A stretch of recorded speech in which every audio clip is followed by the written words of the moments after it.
Elvis, Jupiter, and Fa. It was sometime in early 2015 that I had an interesting experience, but I did not realize it. For that matter, everything was different for me.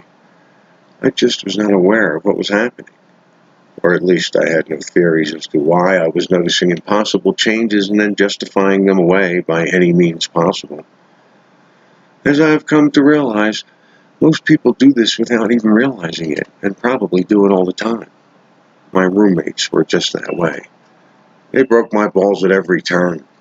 I mean, it is true, everything does not have to be a Mandela effect. Yet if we shift every nanosecond, then in truth everything is a Mandela effect. But that may be a little deep and could get medical. An important thing to know here is that I was focused on Mandela effects. My roommates were not. One day while walking into the living room, I noticed a commercial on the television about a movie called Jupiter Rising. I recall this because one of my roommates mentioned that it looked like an interesting movie.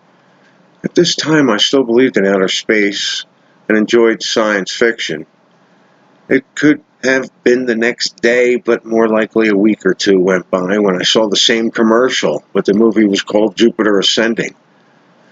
Even though I was deep into studying the Mandela effect, it did not hit me until months later when it was pointed out on a website that the title had changed. What?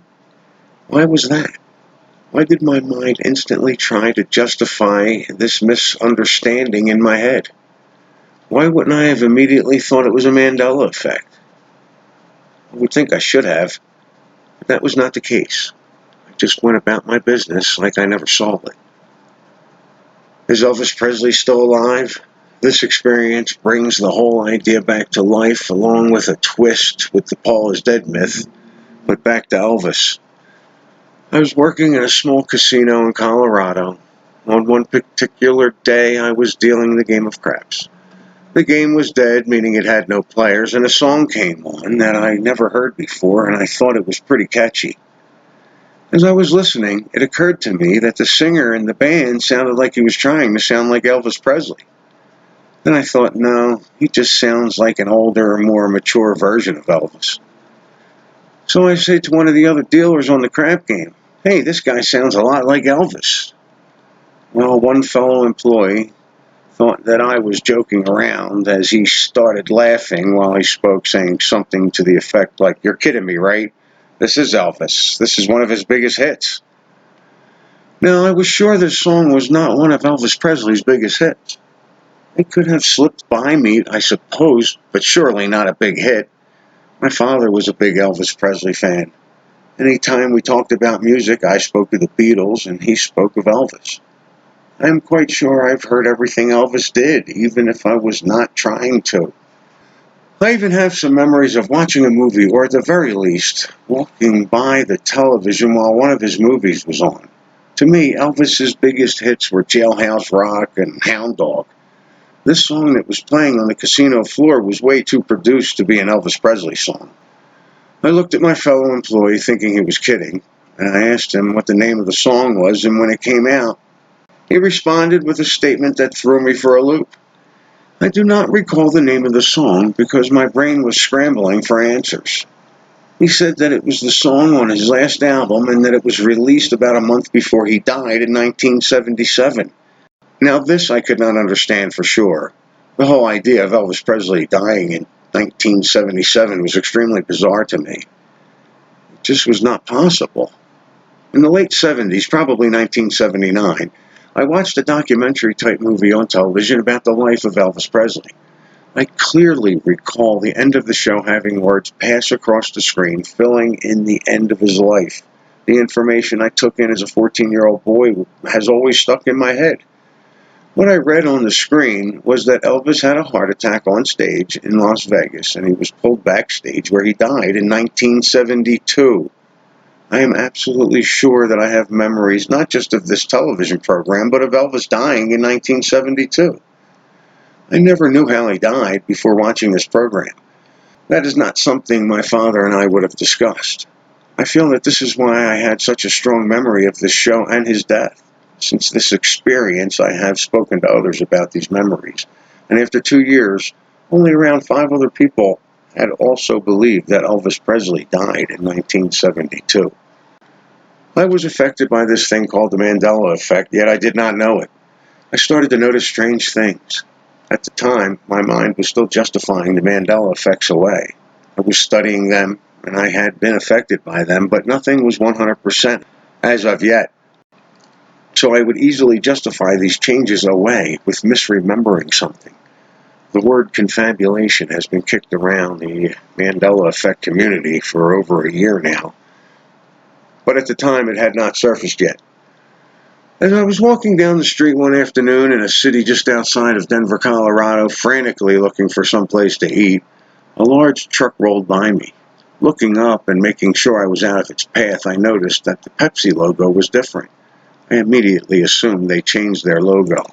I only found out later, after getting back to my apartment, that the logo I was looking at had always been that way. For me, Pepsi had a thick wavy line on top and a thick wavy line on the bottom. Blue on top and red on the bottom, with the word Pepsi written in script form, straight through the middle. When I searched for this old logo, hoping for an answer, I did find one, but the words were printed, and the colors were the other way around. Red was on top and blue was on the bottom. On top of that, it was a can from the early 1960s, and it was for Diet Pepsi. It did not dawn on me until months later, but I am quite sure diet soda was not around until the 70s, with Tab being the first coming to mind.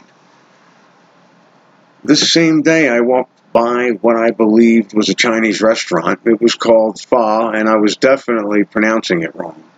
Yes, I know definitely is spelled wrong, but that is the way I was taught to spell it back in the 70s in another timeline.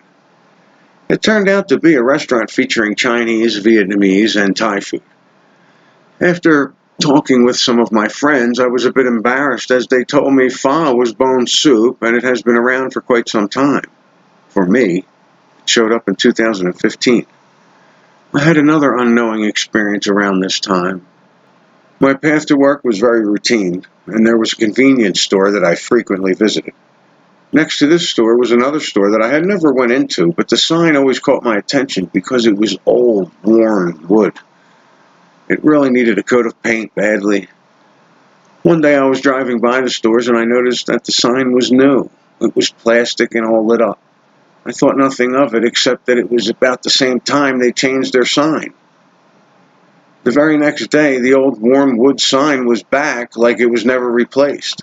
I realized there were a few explanations for this, but with the weird things I had been noticing, why would I think anything except that it was probably one of those Mandela effects? I am going to skip ahead a bit with two experiences that are similar to the above experience. Granted, I was a little more familiar with the Mandela effects as well, as totally affected by them, and I had quite a few different supernatural experiences by this time. I had just moved into the area in the middle of the Colorado Rocky Mountains. A couple of miles from the apartment I was renting was a convenience store. I took note of this store because it was the closest one, as the whole area can be somewhat remote. Once on the way home, I stopped in this store because I needed to use the restroom. I walked into this tiny room with one counter and a small man standing behind it. It was not a bright room, and it was very musty and smelled of oil. I asked for the restroom, and he pointed at a small door behind him. I thought this strange, and thinking back, it was like walking into a service station back in the 70s. I thanked him and left thinking nothing about it. Not a week went by as I stopped in the store again, and it was completely modernized. It was much larger and was connected to a coffee shop, and both stores shared these large bathrooms set in the back. It was not just the inside, but it was also the outside that was totally transformed with modern gas pumps and awnings, which is something I do not recall from my first visit. Not long after that paranormal connection, I was headed into another store around the corner from my house. The sun was so bright I could barely open my eyes. I was standing in the front door of the store when, instead of going right in, I decided to turn around and glance at the sun. I could not open my eyes at all and decided to just go into the store. I was no more than 10 minutes in this store when I walked out the door and I could see just fine. The sun was just bright, but my eyes were shaded by the awning that was not there 10 minutes prior. There is no way someone built an awning and ramp in no less than 10 minutes.